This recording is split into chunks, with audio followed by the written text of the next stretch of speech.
নমস্কার, দেখছেন রিপাবলিক বাংলা। জেলার যাবতীয় খবর নিয়ে শুরু করছি জেলা সদর। আপনাদের সঙ্গে রয়েছে আমি পৌরমী। রয়্যাল বেঙ্গল টাইগার বনাম বনকর্মী টান টান লড়াই। দক্ষিণ চব্বিশ পরগনার মইপিঠে আচমকাই রয়্যাল বেঙ্গল টাইগার ঝাঁপ দিয়ে গায়ে পড়ে যায় বনকর্মী। তারপরে চলে বাঘে মানুষের দীর্ঘক্ষণ লড়াই।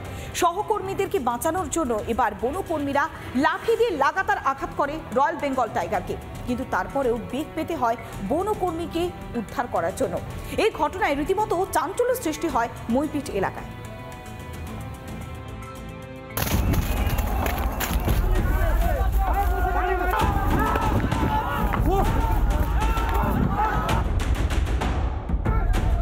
বাঘ ও মানুষের লড়াই। বনকর্মীর গায়ে কামড় বসালো রয়্যাল বেঙ্গল টাইগার। লাঠি হাতে রেড়ে করে তেড়ে যায় অন্যান্য বনকর্মীরা। লাঠির ঘা খেয়েও পিছু হটেনি দক্ষিণ রায়। হার হিম করা এই ছবি দক্ষিণ চব্বিশ পরগনার কুলতলির মইপিঠের। বাঘ দেখলাম। কি হয়েছিল? বসেছিল তো। আপনি কোথায় উঠেছিলেন? আমি তো গাছের উঠছিলাম। কি হলো বন দপ্তরের লোকের সাথে? তারপর আমি নেমে এলাম। হ্যাঁ, বন দপ্তরের লোকের কি হয়েছে? হ্যাঁ, ইয়ে হয়েছে, এখন তার ইনজোর করেছে, কামড়েছে। রবিবার বিকেলে কুলতলির মইপিঠ বৈকুণ্ঠপুর গ্রাম পঞ্চায়েত এলাকায় দেখা যায় বাঘের পায়ের ছাপ। তারপর থেকেই গ্রামবাসীদের মধ্যে দেখা দেয় আতঙ্ক। রাতেই জাল দিয়ে গ্রাম লাগোয়া জঙ্গল ঘিরে দেয় বন দপ্তর। এরপর সোমবার সকাল থেকে বাঘের খোঁজে বের হন বনকর্মীরা। এই সময় দূরে জঙ্গলে বাঘ দেখতে পেয়ে সিটিয়ে যায় জমিতে কাজ করা কৃষকরা। বাঘ ধরতে ছুটে যান বনকর্মীরা। ঠিক এই সময়ই বন দপ্তরের কর্মীর গায়ে লাফ দেয় রয়্যাল বেঙ্গল টাইগার। তারপরই শুরু হয় বাঘ বনাম মানুষের জীবনপণ লড়াই। ঘটেছে সেটা কখনোই কাঙ্ক্ষিত নয়। বন দপ্তরের প্রত্যেকটা কর্মী যেমন ইম্পর্ট্যান্ট আছে, সেরকম গ্রামের প্রত্যেকটা মানুষ আমাদের কাছে ইম্পর্ট্যান্ট। ওসি মইপিঠ কোস্টালের যিনি আছেন উনি এখানেই ছিলেন। ওনার গাড়ি এবং আমাদের যা গাড়ি ছিল সমস্ত গাড়িতে করে আমরা সাথে সাথে জামতলা রুরাল হসপিটালে নিয়ে যাই। একটা মানুষকে বাঁচাতে গিয়ে মানে এরকম একটা ছোট কুল গাছটা আমরা এই গাছের ছিল, আর ওর পাশে এরকম পাতাতে শুয়েছিল বাঘটা। ওকে বাঁচাতে গিয়ে তখন এই চোটটা হয়। হাঁটাহাট মানে কি, গালে বিধে হাত ঢুকিয়ে দিয়েছে বাঘের গালে। ঘটনায় গ্রামবাসীদের মধ্যে ছড়িয়েছে ব্যাপক আতঙ্ক।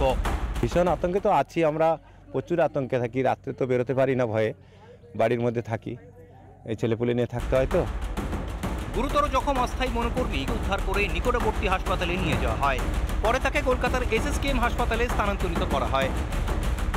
রাজু মুখার্জি ও পিঙ্কি অধিকারীর রিপোর্ট, রিপাবলিক বাংলা। আত্রে নদীর বাঁধ ধসে বিপত্তি।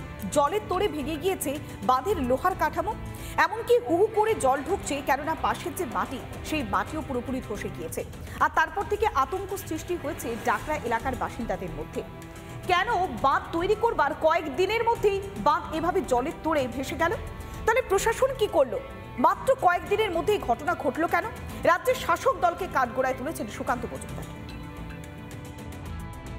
বালুরঘাট শহরের ডাকরা এলাকার যে দিক, সেই দিকে আত্রাই নদীর ড্যামের একাংশ ভাঙতে শুরু করছে। ইতিমধ্যেই এই ঘটনাকে কেন্দ্র করে স্থানীয় বাসিন্দারা ব্যাপক আতঙ্কের মধ্যে রয়েছে।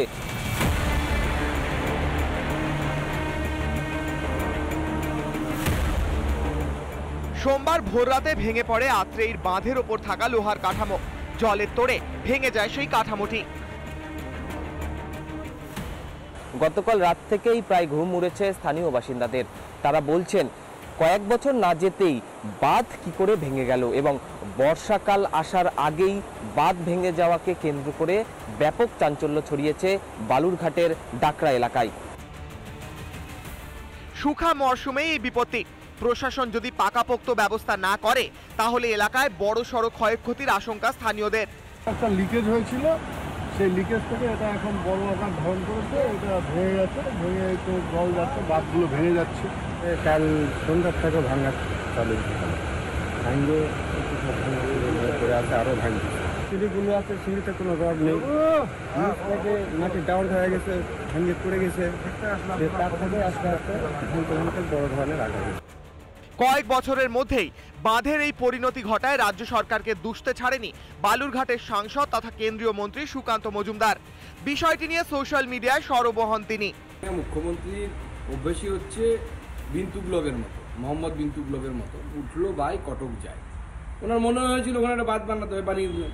তার জন্য যা যা পরীক্ষা দরকার, এক্সপার্টদের মতামত দরকার, কোনো মতামতই নেননি। ও তো কাটমানি আছে, কাটমানি খেয়েছে দিদিমণির লোকেরা, বাঁধ ভেঙে গেছে।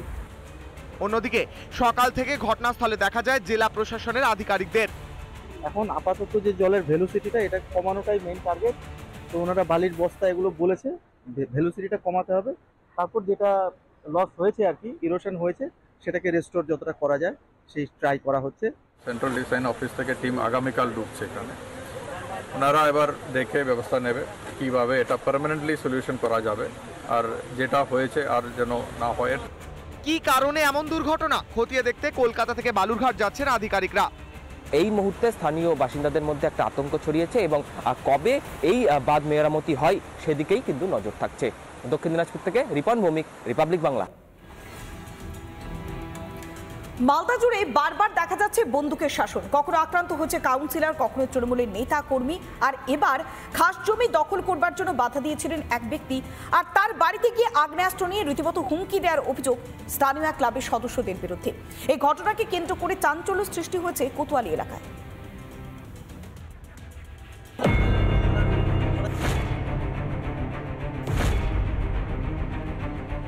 ম্যাচিং দিয়ে বার করে বলছে গুলি করে দেবো রাত্রেবেলা এসে। আমার মেয়ের সামনে এসে আমার মেয়ে অজ্ঞান হয়ে পড়ে যায়। ক্লাবের মধ্যে পড়ে রয়েছে আগ্নেয়াস্ত্র, পড়ে রয়েছে ভোজালিও। অভিযোগ রবিবার রাতে এই বন্দুক ধারালো অস্ত্র নিয়েই হামলা চলেছে এক ব্যক্তির বাড়িতে। আক্রান্তের দাবি সরকারি জমি দখলের প্রতিবাদ করাতেই চড়াও হয় ক্লাবের কয়েকজন সদস্য।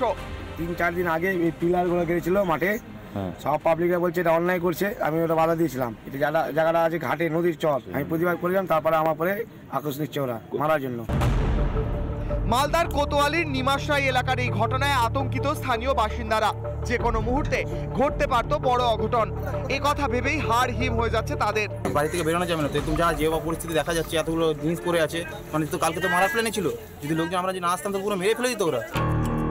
যে ক্লাবের বিরুদ্ধে অভিযোগ হামলার ঘটনায় তাদের জড়িত থাকার কথা মানতেই চায়নি সেই ক্লাব।